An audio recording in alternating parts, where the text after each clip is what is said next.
Good morning once again. बेटा हमारा chapter number 4 चल रहा था और इसमें हम कल एक क्वेश्चन कर रहे थे लेयर्स ऑफ द एटमॉस्फेयर कि एटमॉस्फेयर की कितनी लेयर्स होती हैं। तो उसमें एटमॉस्फेयर की 4 लेयर्स के बारे में पूछा गया था। तो 4 लेयर्स के बारे में हम कल लिख चुके थे, लेकिन एटमॉस्फेयर की टोटल लेयर्स है 5। तो जो एक लास्ट लेयर बच गई ना, उसे भी हम लिख लेते हैं। फर्स्ट लिखी थी हमने ट्रोपोस्फेयर, सेकंड थी आपकी स्ट्रेटोस्फेयर, थर्ड थी आपकी मेसोस्फेयर एंड फोर्थ थी आपकी थर्मोस्फेयर एंड लास्ट थी आपकी एक्सोस्फेयर। तो जो एक्सोस्फेयर है ना, उसे भी हम लिख लेते हैं। लिखिए बेटा, नोटबुक ओपन कर लीजिए सभी और स्टार्ट कीजिए क्वेश्चन नंबर। जो क्वेश्चन चल रहा था, क्या नंबर था क्वेश्चन का? एनीवन? कौन से नंबर का question? Question number 8। Question number 8 का ही पॉइंट नंबर 5 है ये। आंसर नंबर 8 का ही पॉइंट नंबर 5 है। एक्सोस्फेयर। एक्सोस्फेयर, ठीक है, हमने क्लास 6 में भी पढ़ा है एनवायरमेंट आपकी एटमॉस्फेयर की लेयर्स के बारे में। तो लिखिए एटमॉस्फेयर के बारे में।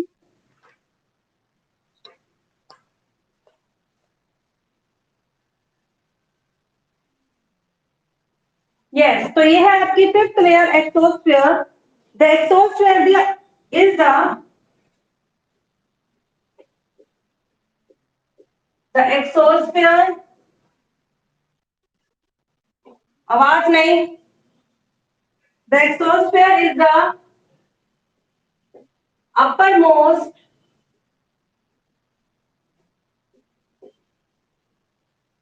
Layer of the atmosphere. Layer of the atmosphere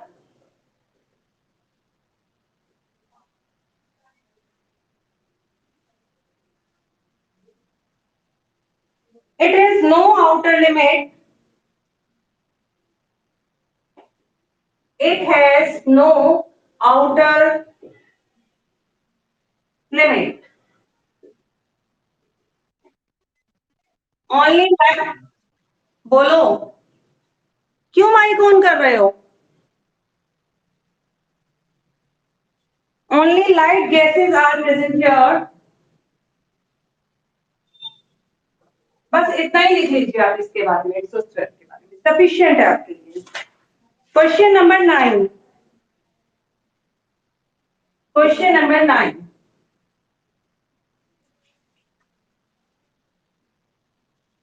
what is global warming?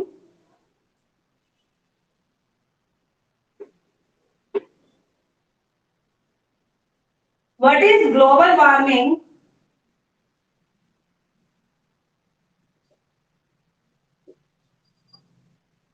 What are its consequences? What are it's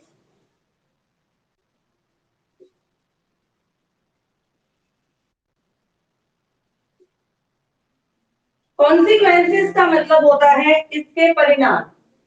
कि मतलब ग्लोबल वार्मिंग क्या है और इसके क्या क्या परिणाम पड़ते हैं वो बताने हैं हमने।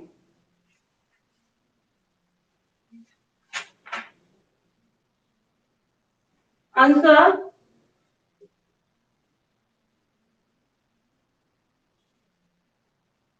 Burning of fossil fuels. Good morning. Burning of fossil fuels,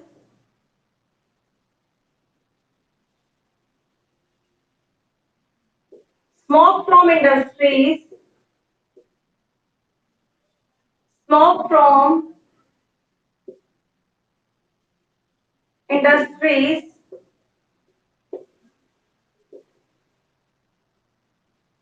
contribute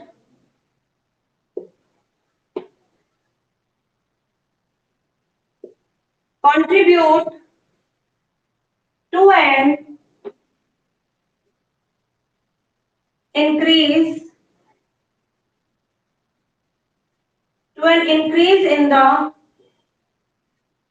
amount of carbon dioxide. Carbon dioxide resulting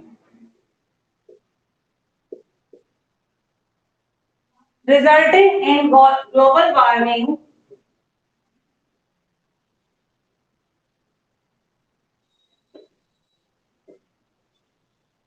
the rise in temperature, लिखो लिखो कोई नहीं, the rise in temperature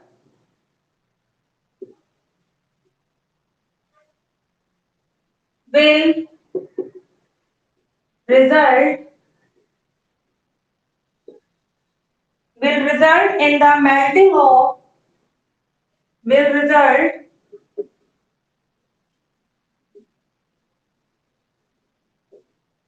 in the melting of the polar ice caps, the polar ice caps, thus rising the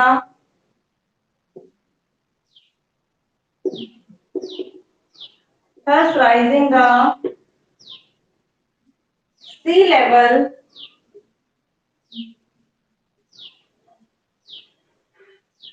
and causing floods in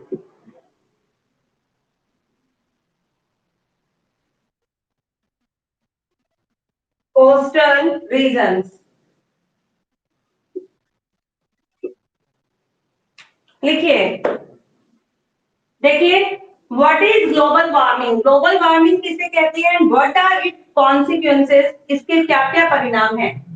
burning of fossil fuel के जलने से, जैसे कोयला जल रहा है, पेट्रोल जल रहा है, and the smoke from industries, और इंडस्ट्री से जो धुआं निकलता है, contribute to an increase in the amount of carbon dioxide. उसके कारण क्या होता है? कंट्रीब्यूट, ये दोनों चीजें कंट्रीब्यूट करती हैं कार्बन डाइऑक्साइड की मात्रा को बढ़ाने में, रिजल्टिंग इन ग्लोबल वार्मिंग, जिसके परिणाम स्वरूप हमारे पृथ्वी का तापमान बढ़ जाता है, जिसे ग्लोबल वार्मिंग कहा जाता है। The rise in the temperature, और टेम्परेचर अप होता है, विल रिजल्ट, उसका क्या परिणाम निकलता है? In the melting of polar ice cap, ध्रुवों पर जो बर्फ है वो पिघलने लगती है, राइजिंग द सी लेवल, जिसके कारण समुद्र का स्तर बढ़ जाता है, and causing flood in coastal region, और कॉजिंग कारण बनता है फ्लड, बाढ़ का, इन द कोस्टल रीजन, जो तटीय प्रदेश हैं, जो समुद्र के किनारे के जो प्रदेश हैं, वहां पर क्या होता है? बाढ़ का कारण बनता है, उन क्षेत्रों में बाढ़ आ जाती है। क्वेश्चन नंबर 10, क्वेश्चन नंबर 10 है, how is whether different from climate?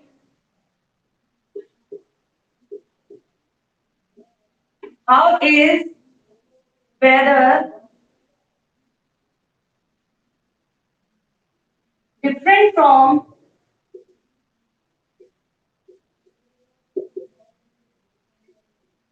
how is weather different from the climate of a place? कि वेदर, वेदर यानी मौसम कैसे अलग होता है किसी भी स्थान की जलवायु से। लिखिए इसका आंसर।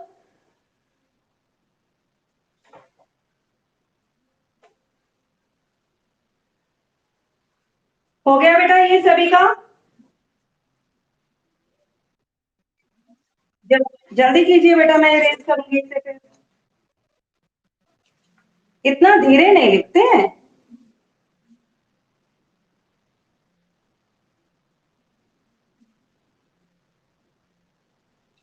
यहां लिख देती हूँ, लिखिए आंसर। वेदर, वेदर मीन्स मौसम।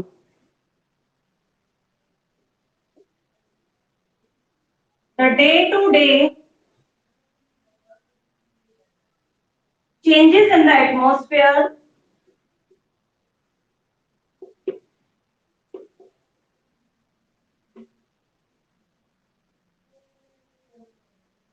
the day to day changes in the atmosphere is called called weather, climate.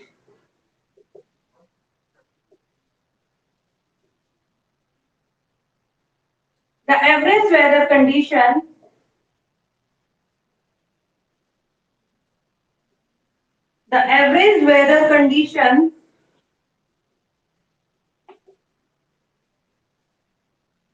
measured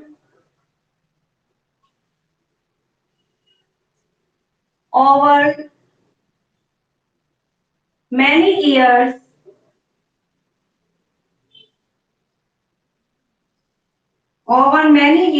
is called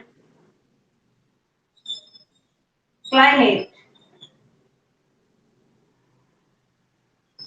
देखिए बेटा, वेदर का मतलब है the day to day changes in the atmosphere, वायुमंडल में प्रतिदिन होने वाला जो बदलाव है एटमॉस्फेयर के अंदर, उसे हम वेदर कहते हैं। प्रतिदिन बदलता है। आज देखिए सुबह बारिश थी, अब धूप निकल आई, ठीक है, हो सकता है फिर से बारिश हो जाए, और हो सकता है अभी मौसम ठीक है, ज्यादा गर्मी भी हो जाए। तो वेदर जो है प्रतिदिन प्रति घंटे चेंज होता है, but the climate average weather condition, सारे के सारे एवरेज वेदर कंडीशन को मेजर किया जाता है मैनी ईयर्स, काफी ईयर्स के अंदर, जिसे हम क्लाइमेट कहते हैं। जल्दी लिखिए बेटा, मैं इनफिल कर लूं इसमें, फटाफट लिखिए। कोई बात नहीं, अगला क्वेश्चन नंबर 11। क्वेश्चन बोलो बेटा। मैं करवाऊंगी, अभी करवाऊंगी, उसमें डायग्राम है इसीलिए मैंने अभी छोड़ा है, ठीक है, अब करवाऊंगी मैं। करो बेटा, फटाफट से कर लीजिए। क्वेश्चन नंबर 8 और 9 इरेज कर दूं?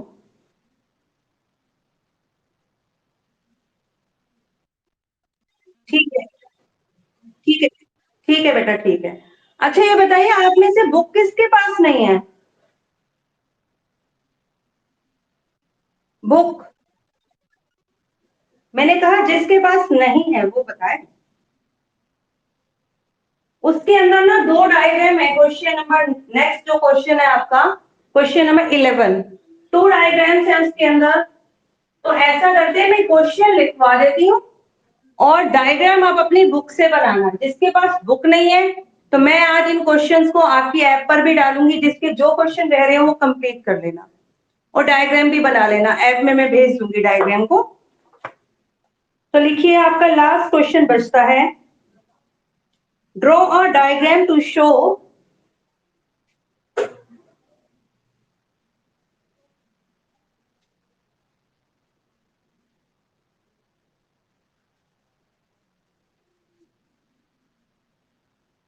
चलिए question number 11,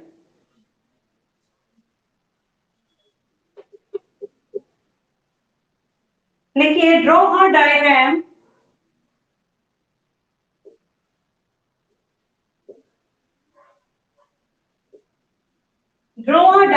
to show the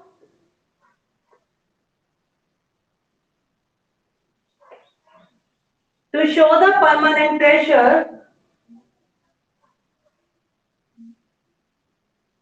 to show the permanent pressure and winds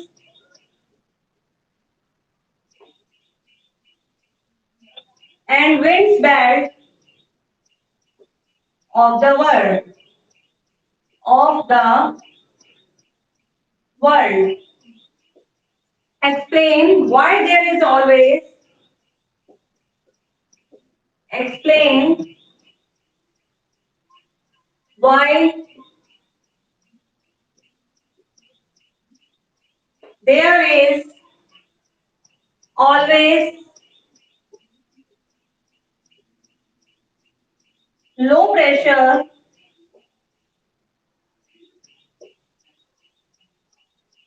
at the equator,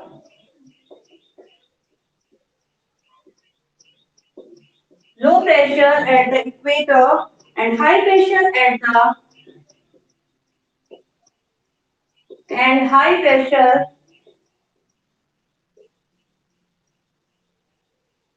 at the poles. देखिए बेटा, इस क्वेश्चन के अंदर हमें दो डायग्राम बनाने हैं. Draw a diagram to show the permanent pressure and the wind belt of the world. विश्व की विंड बेल्ट के बारे में और आपकी परमानेंट प्रेशर बेल्ट. देखिए तो परमानेंट प्रेशर बेल्ट का डायग्राम बन रखा है जी 36 नंबर पेज पर. ये डायग्राम बनाना है आपने, ठीक है. और जो ये दे रखा है आपका विंड्स बेल्ट का डायग्राम आपका दे रखा है ये ये विंड्स बेल्ट का डायग्राम है. तो ये दो डायग्राम बनाने हैं आपने अपनी बुक से देखकर. जिसके पास बुक नहीं है मैं ऐप में भी भेज दूंगी, आप वहां से कर लेना. लेकिन इसमें क्वेश्चन भी पूछा है कि एक्सप्लेन करना है हमने why there is always low pressure, कि हमेशा लो प्रेशर क्यों होता है इक्वेटर पर और हाई प्रेशर क्यों होता है पोल्स पर. तो लिखिए इसका answer.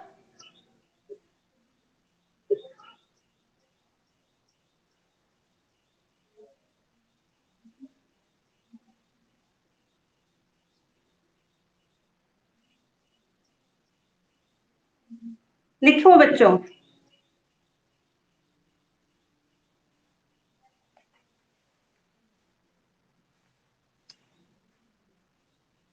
There is always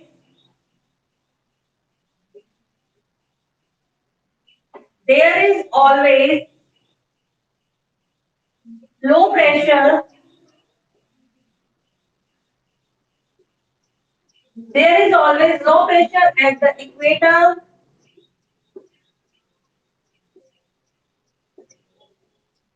and high pressure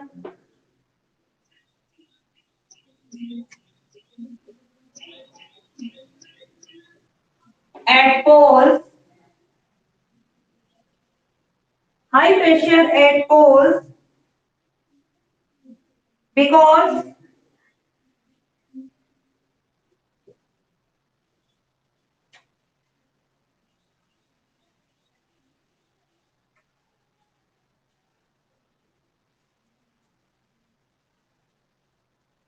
because equatorial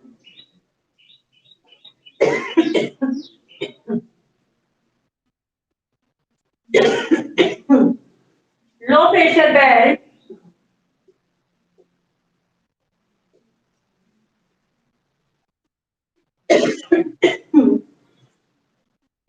equatorial low pressure belt extends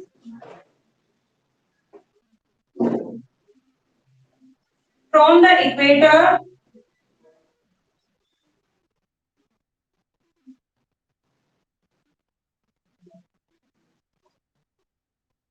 from the equator to about mike बंद कीजिए टू अबाउट रिचर्ड माइक बंद करो equator to about 5 degree north and 5 degree south. In this region, in this region, temperature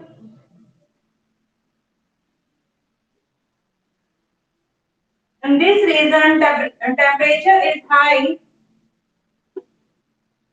जहां पर temperature high होता है वहां पर प्रेशर हमेशा लो बनता है और अगर टेम्परेचर लो होता है तो प्रेशर हाई बनता है. इक्वेटर पर टेम्परेचर क्योंकि सूर्य की किरणें सीधी पड़ती हैं इसीलिए टेम्परेचर पर सॉरी इक्वेटर पर टेम्परेचर हाई होता है through out the year.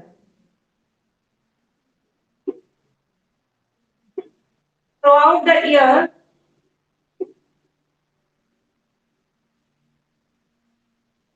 so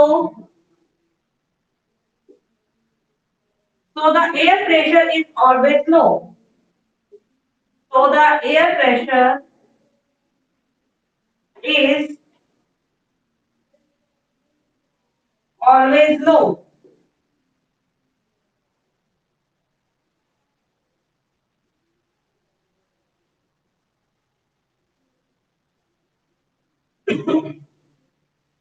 but at poles, but at poles, the temperature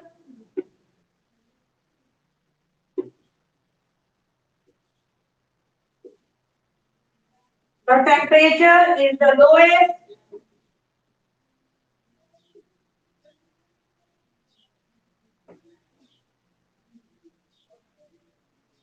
and thus the air pressure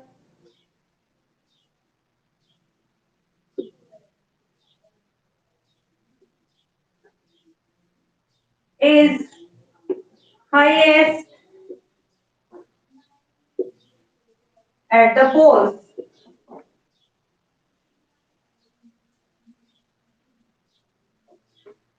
देखिए कह रहे there is always low pressure at the equator. Equator पर हमेशा low pressure होता है। क्यों होता है लो प्रेशर? क्योंकि लो प्रेशर एरिया वहां पर बनता है जहां पर टेम्परेचर हाई होता है, और इक्वेटर एक ऐसी जगह है जहां पर सन की रेज डायरेक्ट पड़ती हैं, इसलिए इक्वेटर पर हमेशा टेम्परेचर हाई होता है। So there is always low pressure at the equator and the high pressure at the pole because equatorial low pressure जो बेल्ट है वो एक्सटेंड फ्रॉम द इक्वेटर, वो इक्वेटर से 5 डिग्री एन और 5 डिग्री एस के बीच में है। इक्वेटर से 5 डिग्री नॉर्थ और 5 डिग्री साउथ की तरफ है। इन दिस रीजन इस क्षेत्र में टेम्परेचर इज हाई, टेम्परेचर उच्च रहता है थ्रू आउट द ईयर, पूरा का पूरा साल। So the air pressure is always low, इसीलिए एयर प्रेशर हमेशा ही लो होता है। But at the poles the temperature is lowest, लेकिन पोल पर जो टेम्परेचर है वो लो होता है, air pressure is highest at the pole, इसीलिए वहां पर जो आपका एयर प्रेशर है वो हमेशा ही हाई रहता है। इसको लिखने के बाद आपने दो डायग्राम बनाने हैं। एक आपने बनाना है परमानेंट प्रेशर और दूसरा बनाना है विंड पैटर्न। पता चल गया कहां कहां पर है ये डायग्राम? देखिए एक डायग्राम तो ये रहा प्रेशर बेल्ट का, पेज नंबर 36 पर। देख लिया? सभी ने देख लिया? और दूसरा है आपका, लिख रखा है नीचे, permanent wind belt of the world. ये आपका दूसरा डायग्राम है। ये दोनों ही डायग्राम आपने बनाने हैं अपनी नोटबुक में इसी क्वेश्चन में। और यहाँ पर आपका ये चैप्टर कंप्लीट हो जाता है। कल मैं सब बच्चों की नोटबुक भी चेक करूंगी। ठीक है, बोलिए। एक पेज नंबर 38 पर है और दूसरा है पेज नंबर 36 पर। ये दोनों ही डायग्राम बनाने हैं आपने। आज कंप्लीट हो जाना चाहिए आपका ये काम। ठीक है,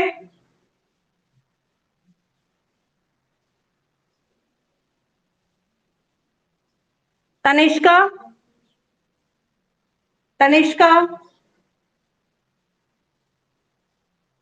तनिष्का माइक ऑन करना बेटा। तनिष्का नहीं है यहाँ? आज तनिष्का ने अटेंड नहीं की क्लास। नुपुर आप करो आज एक काम, जैसे ही आपका हो जाता है ना, आप मेरे पास इसकी पिक भेजो, सारे क्वेश्चन की भेजो, पूरे के पूरे चैप्टर की पिक भेज दो मेरे पास। ठीक है बेटा, बिना डायग्राम के। नुपुर बिना डायग्राम के, अभी जैसे ही आपकी क्लास ऑफ होगी आप मेरे पास इसकी पिक भेज दो बिना डायग्राम के। ठीक है बेटा, चलिए जल्दी कीजिए। ओजस्वी है आज यहाँ पर? ओजस्वी नहीं, ओजस्वी नहीं था? आशु नाम से किसकी आईडी थी? आशु नाम का तो बच्चा है हमारी क्लास में, है ना? चलिए कंप्लीट कर लीजिए। हो गया ये सभी का? किसका रह गया? जिसका कंप्लीट हो गया वो क्लास लीव कर दो। जिसका कंप्लीट हो गया क्लास लीव कर दो।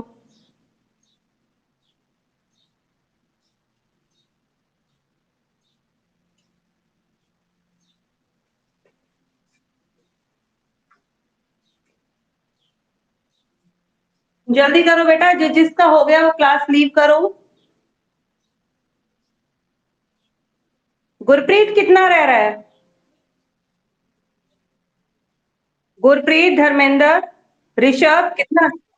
तो बेटा लीव करो, लीव करो, ऋषभ लीव करो, ऋषभ लीव करो। दिशा हो गया बेटा आपका? दिशा, दिशा बेटा बंद करो अगर आपका हो गया तो। हो गया कंप्लीट? दिशा क्या रह गया?